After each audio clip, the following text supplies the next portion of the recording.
Hello and welcome to another episode of the INDY Sports Show. I'm your host, MSOMI. I'm a senior journalist at Independent Media. Soweto Derby, Nedbank Cup final, Soweto Derby, Betway Premiership. This week's episode is a purely Soweto Derby episode. It's already been a hectic week leading up to the last one, an action-packed Soweto Derby full of goals as well. And it only just raises the appetite for the following one. So let's just dissect some of the key things that happened over the weekend with regards to the Kaizer Chiefs Orlando Pirates match in the league and what it means for both teams, while also looking ahead to potentially what could happen in about 6 days' time in the Nedbank Cup final. Orlando Pirates getting the better of their rivals yet again. It's been a very rich period for Orlando Pirates and coach Jose Riveiro in terms of games against Chiefs. They've had a good run. Okay.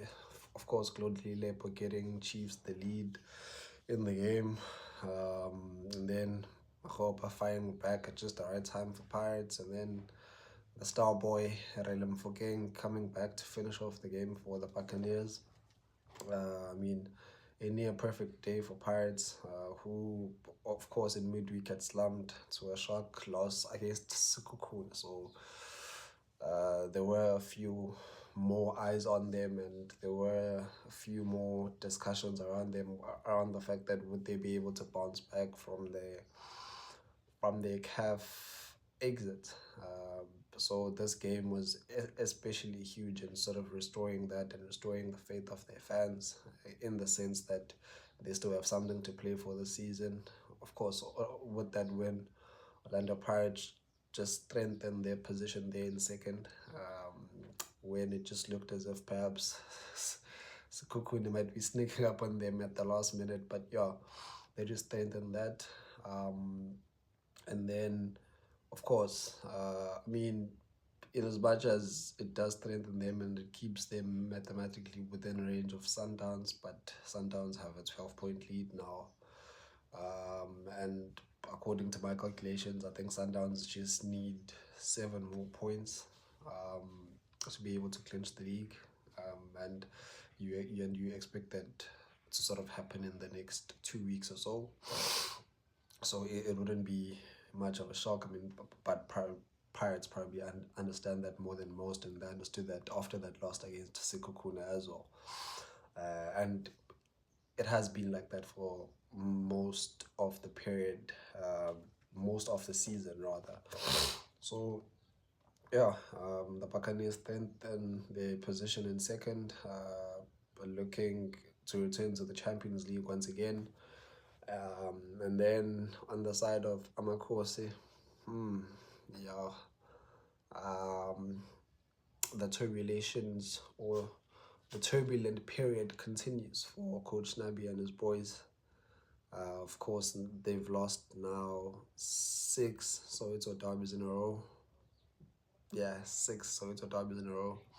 And I think that they had held the previous record of winning 5 Soweto derbies in a row over Pirates. But now that's broken.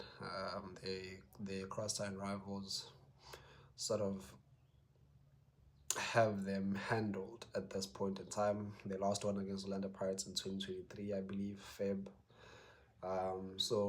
It's been a very tough season yet again for Amakhosi. It's been a very tough transition season for Coach Nabi as well, as he always openly points out that he's here for a project, this is a transition season, give me more time.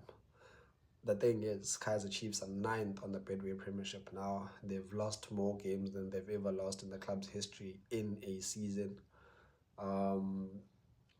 And it sort of looks as if this entire season rests on the upcoming Nedbank Cup final. Because if you look at everything else, the analytics, the stats, they sort of point at a regression rather than a progression compared to Chiefs' last team. Mind you, Chiefs didn't qualify for the top 8 last season as well. So it almost seems as if there hasn't been any improvement there. So it's going to be very, very interesting to see how the board will sort of review Coach Napi's season and how they will look to continue from there. And then, yeah, what does that potentially mean for the upcoming week? Okay, of course, Orlando Pirates will play another game before they actually play the Nedbank Cup final on Saturday. Pirates will play Golden Arrows on Tuesday at the Moses Mabhida Stadium, of course. It's a stadium that they know all too well. It's a stadium they've won cups in. It's a stadium that they've enjoyed relative success, and Coach Jose Riveiro has always been open about the fact that he enjoys playing in Durban just purely because of the support Orlando Pirates get around these parts of the country, which is not something uncommon for the two Soweto teams. So, yeah, it's going to be a very big week in Durban for Orlando Pirates. I would expect that they've already arrived in Durban right now just to acclimatize to the conditions. Of course, the stadium as well plays sort of a big part in their season. So, yeah. Okay. So first off, what do you do against Golden Arrows? Seeing as how they're placed in the Betway Premiership, I would expect Coach Jose Riveiro to make some changes in terms of the starting 11. I don't expect him to play his best team. I know he's a coach that appreciates continuity and chemistry, but I wouldn't expect him to play his best team on Tuesday, just simply because of the consequences. I think seeing that it's his final cup final in the country, and knowing his history in cup finals, he's probably the most experienced person when it comes to dealing with cup finals and what sort of team to put out and how to just play the occasion and use the right players for that occasion. So you would expect that he would have a pretty good idea of how to go about this week. But I don't expect a full strength Pirates against Arrows. I mean, they'll probably be a good enough team to win the game, but I don't expect it to be a full blown Orlando Pirates best 11.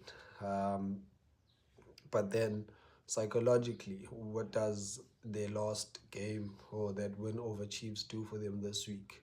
I think it provides a very, very timely boost, not just ahead of the final, but just in terms of restoring belief. Yes, another person might say, but Chiefs is just Chiefs, and almost most teams in the league are able to beat Chiefs on their best day.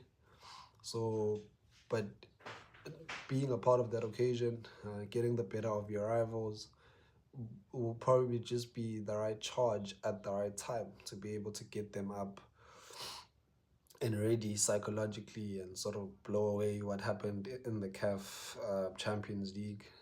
So I think it's a huge psychological boost for Pirates, whilst it does the opposite for Kaizer Chiefs. Of course, Chiefs are looking to end their 10-year trophy drought. It's probably the biggest game they're going to play since that CAF Champions League final in 2022, 2023. So it's going to be a huge game for Chiefs. If there is a club in the country that'll probably embrace that occasion and probably be nervous as well, because you don't have. So that's probably one criticism that Chiefs have had throughout the season. It almost seems as if they don't have the right leaders. It's almost as if they feel they have leaders, but they really don't have the right leaders to be able to handle the occasion. We saw it again over the weekend in that game against Pirates. They rely heavily on youngsters, and against these types of opponents in these types of moments, that's almost that's almost very, very tricky. So how does the last derby actually set up the Nedbank Cup final? I think it's very interesting for the neutral. Obviously, from a Kaizer Chiefs perspective now, whether you're a fan or anyone that's associated with the club, you go into that final almost to die. Um, but in terms of confidence, you're also very nervous, knowing Orlando Pirates' record in cups, also understanding your club's position, and it's almost as if Chiefs are going through that period where they just don't have a better team than Pirates. We do take into considerations things like just the occasion and being able to play the occasion the same way that they were able to play the occasion plus tactics against Mamelodi Sundowns. But it it almost seems as if Chiefs, even though Sundowns had a dominance over them as well from a very long time, because I think they hadn't beaten Sundowns in like 12 or 13 games. But it was almost as if that sort of occasion was set up for them, in Sundowns' own ground. Obviously, they probably had the majority of the crowd, but it almost as if it was a moment that was set up to be an upset. Potentially, the Nedbank Cup final could be another one, because if you look at it, in as much as Chiefs were the ones to eliminate Mamelodi Sundowns, but Pirates were still the heavy favourites to defend the cup, having done so 2 times already. So, how does it set it up? I think with interest. I don't think Coach Nabi plays the same team, or rather plays the same way against Orlando Pirates as he did over the weekend. Obviously, he will be without Bradley Cross, who got a red card in that game, so he will probably have to reshuffle that back line again, which has been a huge problem for them, and it's been pointed out several times. So you do expect that he will reshuffle the back line again. I don't expect him to change the goalkeeper, uh, even though it's been a very terrible period for Bruce Vuma. Yeah, it's been a very terrible period for Kaizer Chiefs goalkeeping this season. Perhaps not this season alone, maybe the past 3 seasons as well. They haven't been able to establish a number one, and that's been at the base of their problems. Because if you can't have a number one goalkeeper, then how do you build your team from the back moving forward? But Coach Nabi reassured the media over the weekend that he's not worried about his job. He's still the right man to lead the club. And he could cement that statement with a very, very famous win in the club's history on Saturday. Of course, the Moses Mabhida Stadium will be in standing. There were worries that perhaps a Rick Ross concert over the weekend might cause an issue with the pitch, but the setup was outside of the pitch, so you don't expect to be any problems there. And again, we will get to see how good those conditions are when Orlando Pirates play Golden Arrows, because that's where they're going to play the game. So yeah, Nedbank Cup final. Who are the favorites? Orlando Pirates, of course. Do Kaizer Chiefs have it in them to be able to cause an upset? Of course. Are we going to expect goals? Of course. Should we expect a good day of football? If the derby is anything to go by, then yes. Again, these are the type of games that people make their names in South African folklore. So yeah, expect another good game, and yeah, see you on Saturday.